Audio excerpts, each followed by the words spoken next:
rusesero urimo mwizina bivuge nawe mwizina nitugera hariya hagasesero nushaka usesere mu ntebe cyangwa uje munsi ya nani nuko tuvuge ngo nahungaga inzira nyabagendwa nkanyura he udusese noneho we ukavemo tuzamura ibiganza tw'Imana icyubahiro haleluya we nahorashaga kuvuga amashimwe yaba karebe era mu mabisa andibata Yesu taro araza asura ikanze yapfuye idiriba yarima isa bituma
Stan tuvuge ngo ariko turataha mu gitondo Wezi mani cyubahiro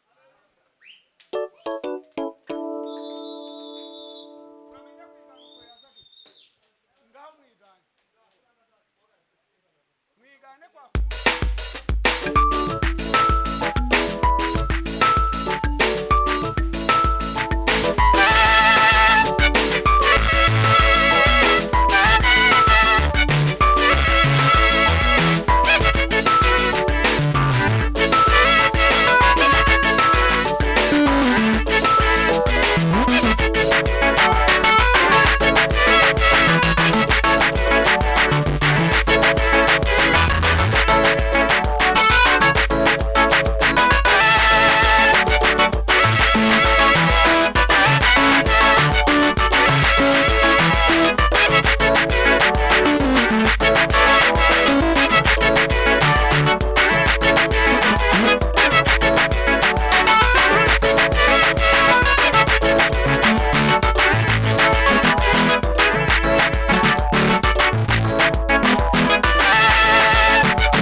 tugiye gutera haleluya, dutange mikrofone.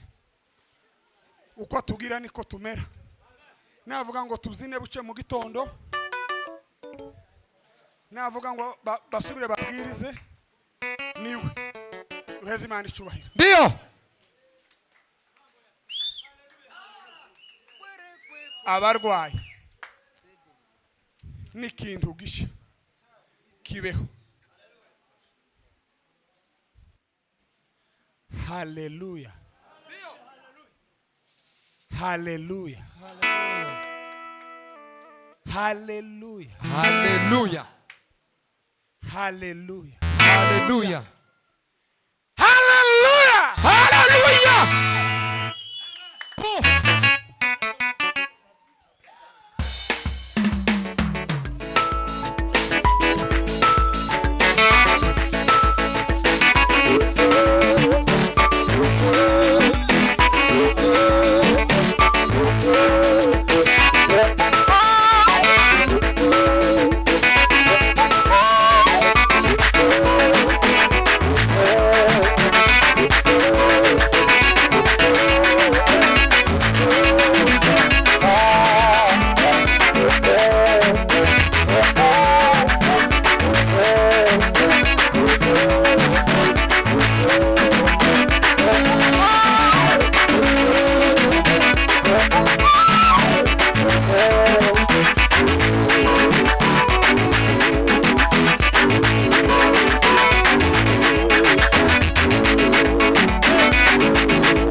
abana bato bano bose bururuke, abana bato batabahudumiye ibyifuzo bururuke bose bateye akavuyo. Basa we yuko ahubwo gerageza umbere bibwira mugenzi wawe maze naje gerageza umbere maze naje twigire ku birenge bya Kristo ari we niwuriramo wambona ikuta niwamuhuza iruda aho nimundeke aho ntabwo bisanzwe. Aha noneho tugire gutya binari muzi tugiye gusimbuka nawe usimbuke nimundeke fata amashwari nkwereke yifate tuzamuke ufate icyo ufite nitumara dusimbuke Dugu nimundeke Imana ya na Mesiya kandi guhura Mesiya ubahuye nawe ahinduka ndima uzinara mundi usa haleluya akahe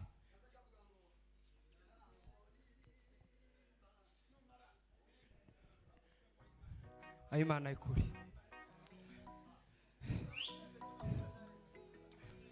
sorire murumuna wanje nimba yagwaye azaba mu bambere hano nimba byagenze gute sha zonkoresha abandi uhari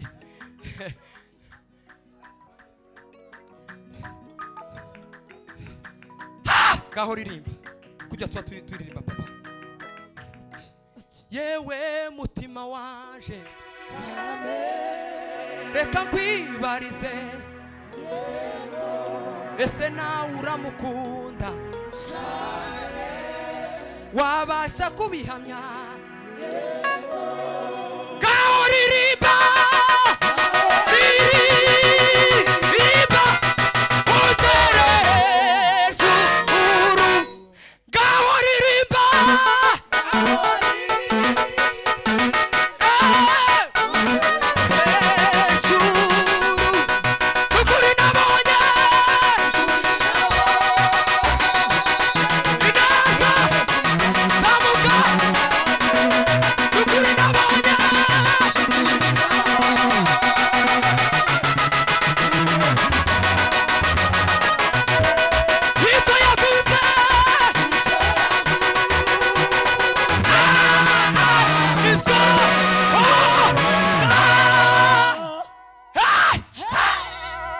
turagasubiramo rimwe siko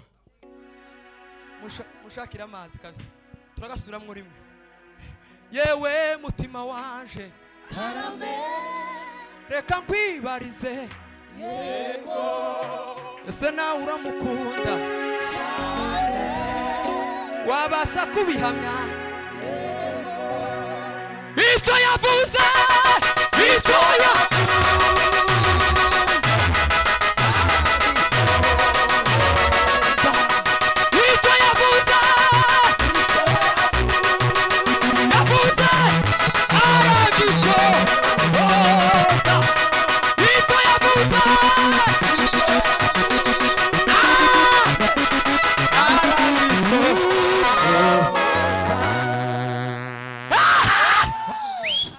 President nimuze gaturangize umukunga turimba tugiye gusoza kuri bino byifuzo bidagara n'abandi bayumbe muze dusoze dusengera bino byifuzo dusoze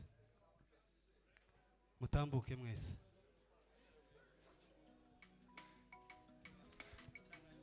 chunga ndugu yangu. Ababekinga nimwegere twegerane dusangane Imana ibahe umugisha.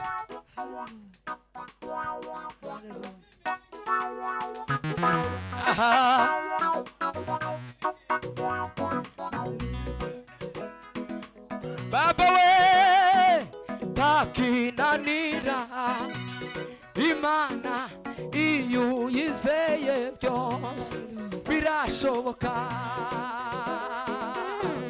Takinanira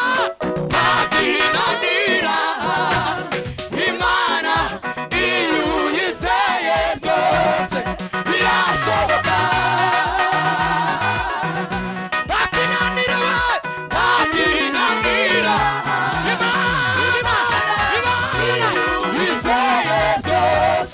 birashoboka. Kuzamure takinanira Imana iyo yizeye byose birashoboka. Takinanira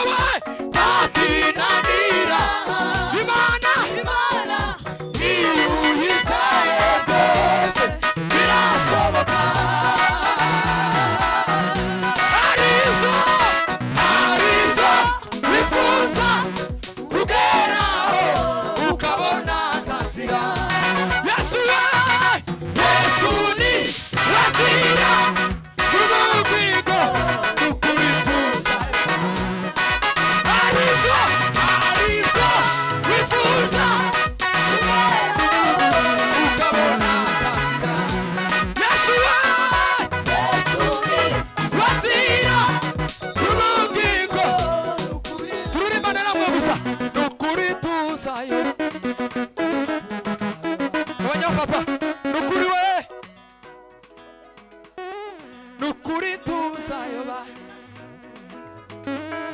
Bigire nukuri we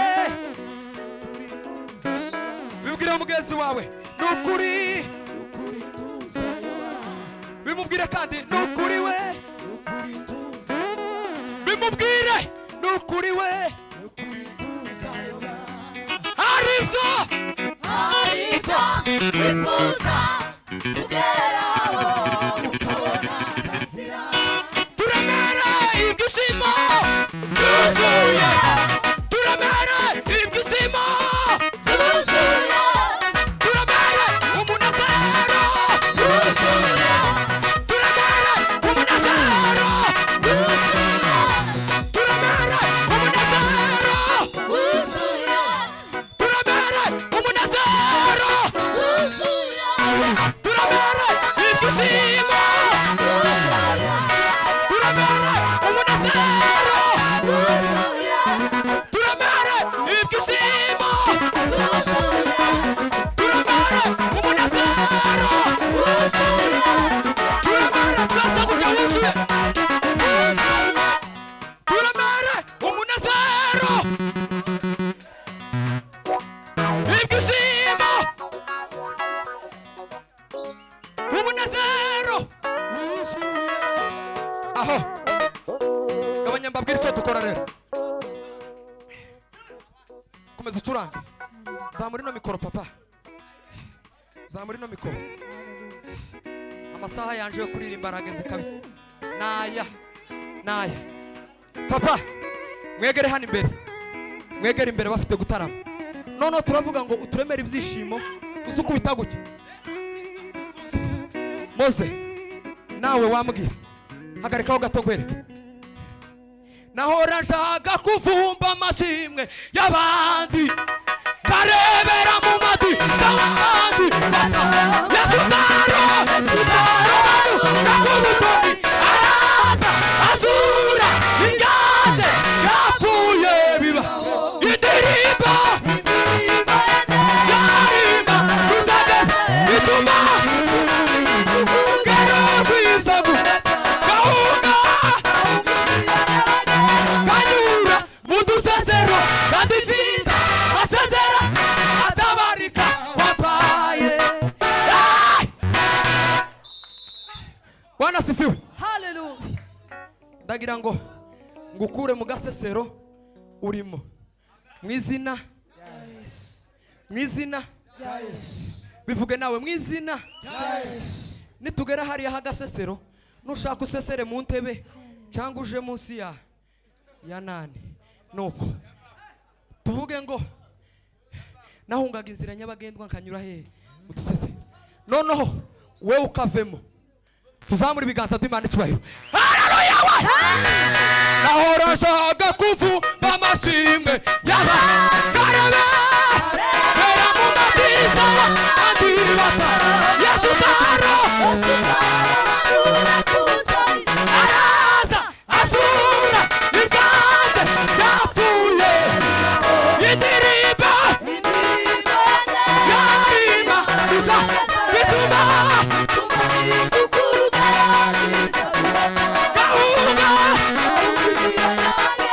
anyura udusezero kandi tinda nasezerano atabarika zaburi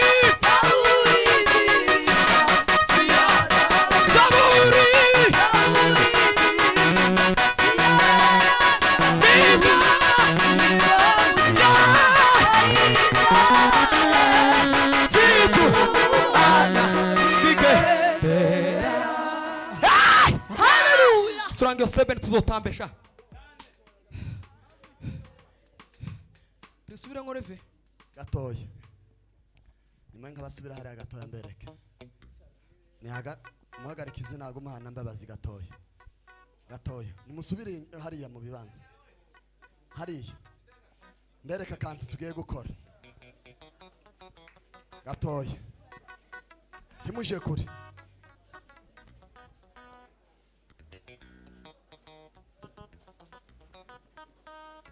Imana ibaho umugisha kabisa dukomere Imana amashi cyane menshi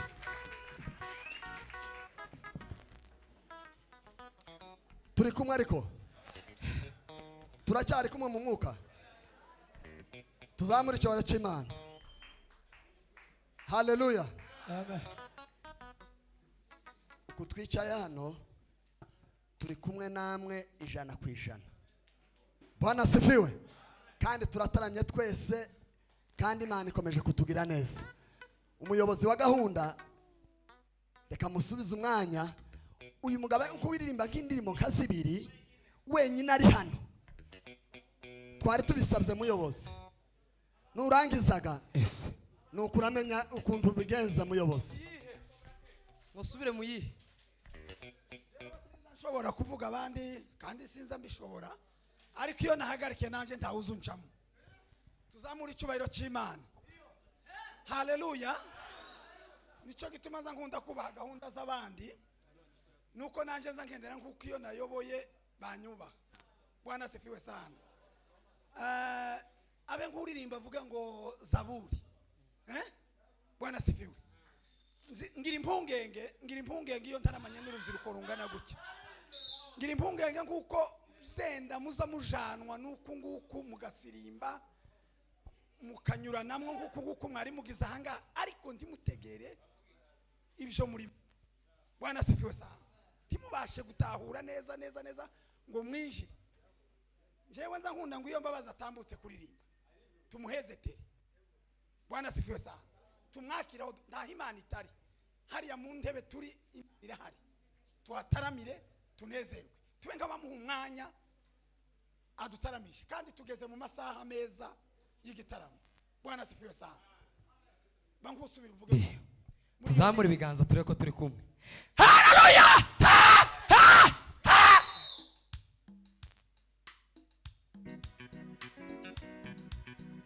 ahoragaje kuvumba amashimwe y'abandi karebera mu madirisha w'abandi batamba Yesu tarobanura ku butoni araza azura ibyanje byapfuye bibaho nahoragaje kuvumba amashimwe y'abandi karebera mu madirisha w'abandi batamba Yesu tarobanura ku butoni araza azura ibyanje byapfuye bibaho indirimbo amagambo yanjye yarima ntuzageza he bituma mpinduka urugero rwiza rw'uwatawe gahunda inzira nyabagendwa kanyura mu dusesero kandi mfite amasezerano atabarika wampaye zaburi ndirimba si ya Dawidi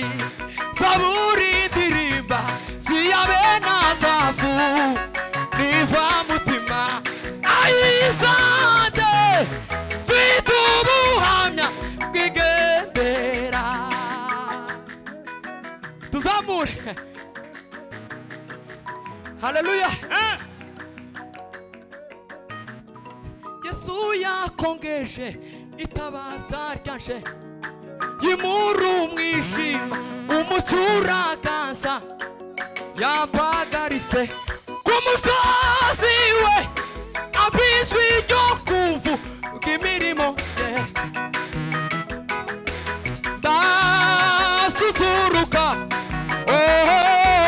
shira nimbeho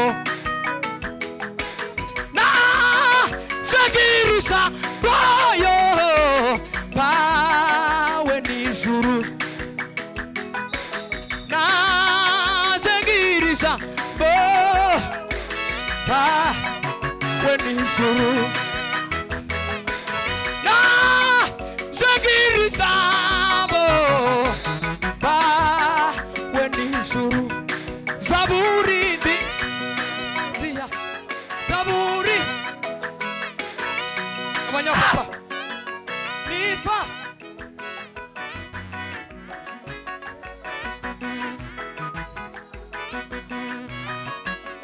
zaburi tugira gutya zaburi suruka abanyapapa nifa mutima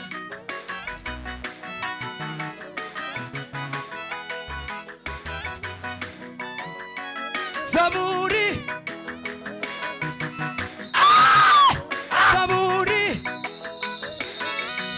nimugaruke bajya bari kuba bekinga niva mutima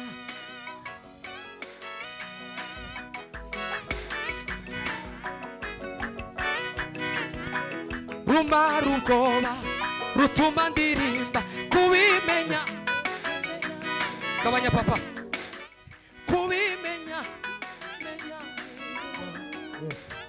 kubimenya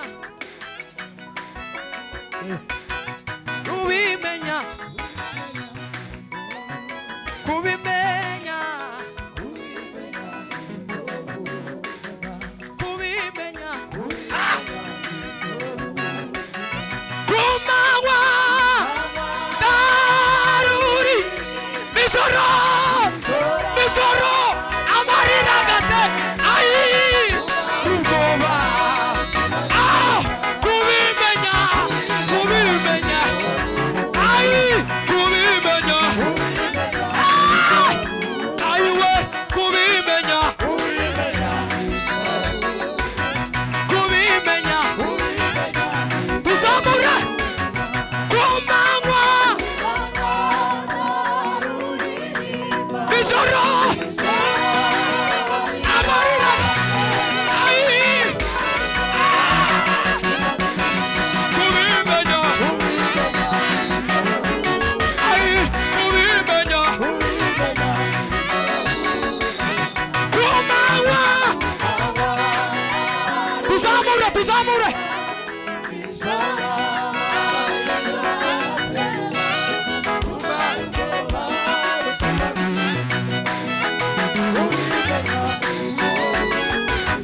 kubimenya kubimenya kubimenya kawawa kumanywa ijoro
Moses ni uzu nkorogoshora mu maguru.